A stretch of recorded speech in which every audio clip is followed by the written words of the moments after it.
ಬೆಂಗಳೂರಿನಲ್ಲಿ ನೀವೆಲ್ಲ ನಮಗೆ ಪಾಟೋಲ್ ಬಗ್ಗೆ ಎಲ್ಲ ಎಚ್ಚರಿಕೆ ಗಂಟೆ ಕೊಟ್ಟಿದ್ರಿ. ನಾನು ಬೆಂಗಳೂರಲ್ಲ ಡೆಲ್ಲಲ್ಲೂ ನೋಡಿದ್ದೀನಿ, ಬೇರೆ ಕಡೆ ನೋಡಿದ್ದೀನಿ, ಎಲ್ಲ ಕಡೆ ಪಾಟೋಲ್ಸ್ ಇದ್ದಿದ್ದೆ. ಅದೇ ಅಲ್ಲಿದೆ ಅಂತ ಅಂದ್ಬಿಟ್ಟು ನಾವು ಸುಮ್ಮನೆ ಕೂತ್ಕೊಳ್ಳೋಕ್ಕಾಗಲ್ಲ. ಸೊ ಲೆಕ್ಕ ಹಾಕೋ 2,000 ಚಿಲ್ಲರೆ ಪಾಟೋಲ್ಸ್ ಇದೆ ಅಂತೇಳಿ ನಮ್ಮ ಅಧಿಕಾರಿಗಳು ಒಂದು ಪಟ್ಟಿನ ಬೆಂಗಳೂರು ನಗರದಲ್ಲಿ ಕೊಟ್ಟಿದ್ದಾರೆ. ಮುಂದೆ ಎಲ್ಲ ಹೇಳಿದ್ದೆ, ಒಂದು ಹೊಸ ಸಿಸ್ಟಮ್ ಅದನ್ನು ಪಾಟೋಲ್ ಮುಚ್ಚಲಿಕ್ಕೆ ಅವರಿಗೆಲ್ಲ ನಾವೆಲ್ಲ ತೋರಿಸಿದ್ದು. ಸೊ ಅವ್ರು ಯಾರು ಸರಿಯಾಗಿ ನನಗೆ ಸಮಾಧಾನಕರವಾದಂಥ ಉತ್ತರ ನನಗೆ ಸಿಕ್ಕಿರಲಿಲ್ಲ, ಕೆಲಸ ಮಾಡೋದು ಸಿಕ್ಕಿಲ್ಲ. ಅದಕ್ಕೆ ಕೂಡಲೇ ಅವ್ರಿಗೆಲ್ಲ ಮೀಟಿಂಗ್ ಮಾಡ್ಬಿಟ್ಟು ಹೇಳೋಗಿದ್ದೆ, 15 ದಿನದಲ್ಲಿ ಎಲ್ಲ ಪಾಟೋಲ್ ಮುಚ್ಚಬೇಕು. ಕಮಿಷನರಿಂದ ಹಿಡಿದು joint commissioner, zonal commissioner, executive chief ಇಂಜಿನಿಯರ್ಗಳು, ಎಕ್ಸಿಕ್ಯೂಟಿವ್ ಇಂಜಿನಿಯರು ಎಲ್ಲ 400 ಜನ ಇದ್ದಾರೆ. 400 ಜನನೂ ರೋಡಲ್ಲಿರಬೇಕು ಅಂತ ಹೇಳಿದೆ.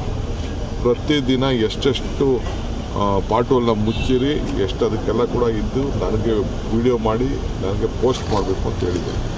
ಸೊ ಎಲ್ಲರೂ ನನಗೆ ಪೋಸ್ಟ್ ಮಾಡಿದ್ದಾರೆ. ಎಲ್ಲ ನನ್ನ ಫೋನಲ್ಲೇ ಎಲ್ಲ ನನಗೆ ದಾಖಲೆ ಎಲ್ಲ ಇದೆ, ಕಂಪ್ಲೀಟ್ ಎಲ್ಲ ಪ್ರತಿಯೊಂದು ಕೆಲಸ ಮಾಡ್ತಾ.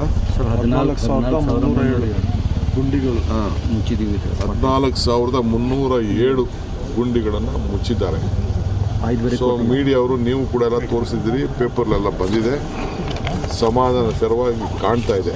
ಆದರೆ ಇನ್ನೂ ನಾನು ನೋಡಬೇಕು ಒಂದ್ಸತಿ, ಏನು ಬೇಕಾಬಿಟ್ಟು ಮಾಡಿದಾರಾ, ಸುಮ್ಮನೆ ಮುಚ್ಚಿಬಿಟ್ಟಿದ್ದಾರಾ, ಏನು ಎತ್ತ ಅಂತ. ಸ್ವಲ್ಪ ಮಳೆನೂ ಸ್ವಲ್ಪ ಅಡಚಣೆ ಇದೆ. ಮಳೆ ಇದ್ದಾಗ ಸ್ವಲ್ಪ ಕ್ವಾಲಿಟಿ ಮೇಂಟೈನ್ ಮಾಡೋದು ಭಾಳ ಕಷ್ಟ ಇದೆ.